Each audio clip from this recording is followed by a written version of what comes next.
This is going to be a bit of a hard video to make considering I'm shooting with a lot of the gear I want to show you. But anyway, all of my gear is actually very affordable. In fact, there's not one piece of equipment, including the cameras, that costs over $1,000. Actually, all of it is fairly under $1,000, so that's pretty good. Everything you see today will be listed down in the description down below if you're interested, so that you can check it out a little further. While normally I'd show you the cameras and the lenses and stuff first, because that's sort of what makes sense, because everything else revolves around that, I'm currently shooting with that, so I'm gonna leave that until last, but what I will show you is my favorite piece of equipment first. And that is the good old Cinevate Doozy 4. Now this is a camera slider. If you've ever seen those, moving, sweeping shots that's going right across something, it looks really nice. I did that in the Note 9 video I just recently did. That's done with this Cinevate Doozy. Basically, it's just a camera slider that once I unlock it here, it travels very smoothly from end to end, like so, and it's got an integrated flywheel on the bottom, so that actually takes out the jerkiness of when I'm sort of trying to move this as slowly as I can. So as you can see, this is very, very smooth. It's got carbon fiber rails. It's very, very lightweight. It's only a 32-inch slider, I believe. And on top of that is the Manfrotto X Pro 2. This is a very, very small head, but it's fairly smooth. It's definitely not the best head, but it's perfect for very small mirrorless cameras, which I shoot on, which you'll see in just a bit. And if I'm ever shooting on bigger cameras, I use the Big Daddy. This is the Manfrotto 504 HD head. And this thing is maybe 6 or 7 pounds on its own and can take a payload up to 20 pounds or something like that. So if I'm ever shooting on really big cameras, this is the head I use. Continuing with the theme of smooth shots, we have the Zhiyun Crane V2. Now this is a gimbal, and basically the camera just sits upon it like that, and the gimbal will automatically compensate for any movement, creating very, very smooth shots. I have a full review on this that I did, I don't know, maybe a year ago or something like that, so you can check that out up here if you like. But it's a great, great gimbal. It's fairly cheap, and it's perfect for mirrorless cameras. So for the audio, I mostly use lavalier microphones. I'm using the DR10L recorder right now. It's a microphone and recorder combo. It's very small, very compact. It's lovely. It sounds great, as you can hear right now. But I also have the Sony ECM44B, which is a phantom powered or AA battery powered lavalier microphone. And I have the Rode Smart Lav, which actually connects to your phone as long as it has a headphone jack. Sorry, iPhone users, which basically is just really, really small and cheap. Other than my lav mics though, I have the Sennheiser MKE 600. Now this is a fantastic shotgun microphone, but I don't use it all that often, and that's mainly because for my sit-down interviews like this, this microphone is very, very good at picking up the reflections off the walls, and this room isn't very treated. So I don't use this that often, but it sounds absolutely fantastic. And when I do use it, I use it in tandem with the Tascam DR60D Mark II recorder. This is a big brick of a recorder, but it's also very cheap. And it sounds great. It's got great preamps. All right, now for the lighting. So keying me right now, the one light that's actually keying this whole setup, other than the back wall, is the Falcon Eyes SO28TD. So it's a pancake light, and it's very, very soft. It's actually quite small too.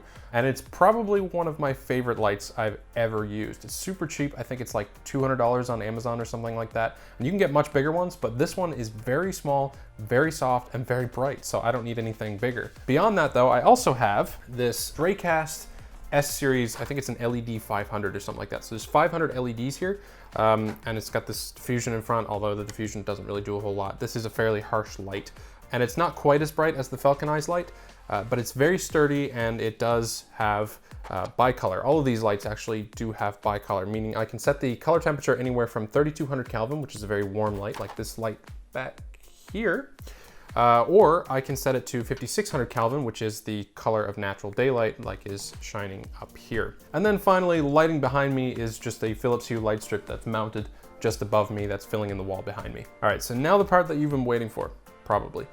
The main camera that I shoot on, that I shoot most of my B-roll on, is the Sony a6300. It's a incredibly cheap camera for what you get out of it right now. It is APS-C, so it's not a full frame camera, but it's small, it's light, it's got fantastic image quality. It's got flat profiles like S-Log 2 and 3 for color grading, and it's just generally just a great camera. It doesn't have internal body stabilization or anything like that. So it's pretty bare bones, but it's a great camera and a I was gonna recommend one 4K camera for anyone to use, it would be the a6300 or the a6500. On that a6300, I use one of 3 lenses. Right now you're seeing the Sigma 56mm f1.4, and that's a super, super sharp, great lens, but it's a longer lens. Now, the wider lenses I use is the Sigma 18-35 1.8.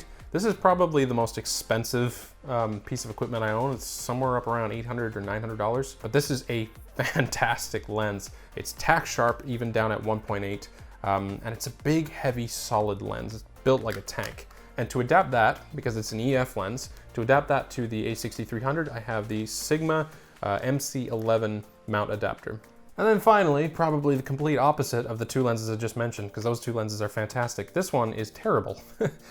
This is, if I just remove this top part, this is a Sony 16mm f2.8. It's a pancake lens. It's like the cheapest lens you could possibly find. It's like $200 brand new or something like that, or less. It has terrible autofocus, terrible image quality. It's soft down at 2.8 even. But it's very, very wide, especially when attached to this Sony ultra-wide converter. So you do get autofocus, it's not great, it's soft, but it's very, very wide, and I use this to shoot things in very small rooms, like in my home theater room that I just showed you guys. So my B and C cameras are the Panasonic Lumix LX100 and the GoPro Hero 6. Both of these are a bit specialty, I don't use them very often. I use the LX100 in sort of a top-down type thing. So this actually is suspended above me when I shoot unboxings and stuff like that. But other than that, I don't use it all that much. It's got a great zoom range, it's 4K capable, but it doesn't have the S-Log2 and S-Log3 color profiles that the Sony has, so it's difficult to color grade at times, and it doesn't have the nicest color rendition, so I don't use it all that often. But then we have the GoPro Hero 6, which is, again, it's an okay camera. It's very, very wide. It's really great for shooting things in tight spaces, like in vehicles and stuff like that, and that's generally what I use it for, but I wouldn't use either of them as a main camera for YouTube. They're okay cameras, but I only use them in certain circumstances. So that's what I shoot with. Nothing too crazy. All of it is fairly affordable. Like I said, all of it is under $1,000, and if you want to check it out, down in the description below, I'll have a list of everything I just talked about. So if you like this video, hit that like button and subscribe to support my content. And as always, have a great day.